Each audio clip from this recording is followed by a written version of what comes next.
This shed is actually a program of Tresca Community Neighbourhood House. We have quite a degree of autonomy here within the shed. We have our own funds. We don't really have to justify any of our expenses or anything like that.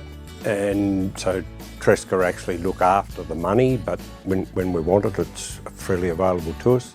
So we have quite a degree of autonomy in what we do here, and I've found that's run through the blokes, particularly in probably the last 6 months, have really taken some serious ownership of the shed, and it belongs to them. So they take a lot of pride in it. It's kept really nice and clean. All the equipment's maintained well. We have a really great camaraderie here. Everyone gets on brilliantly. From my personal point of view, I wouldn't like to go to any other shed. This one's working beautifully.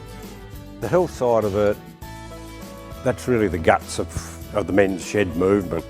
And so it's quite subtle, but the fellows just come here and it's a respite, I think, from the troubles that they might be having in their lives, or simply a respite from loneliness.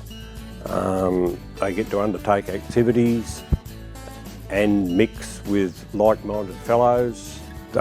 Some of the conversations can be pretty blokey at times and a little bit coarse, but that's cool too, because most of them are older gentlemen. We do have a couple of young blokes here, but I have told the young blokes to just be aware that the fellows are an older age group and they are children of their time. They're not really going to change. They've been here for a long time, they've been doing what they've been doing, and this just gives them a little bit of space to express themselves and just to mix and have a little bit of company. And they go home at the end of the day and they feel better about themselves. And so the whole health thing comes from that. They feel a bit better about themselves, they're not concentrating on their illnesses, they're not making themselves sick by worrying about stuff.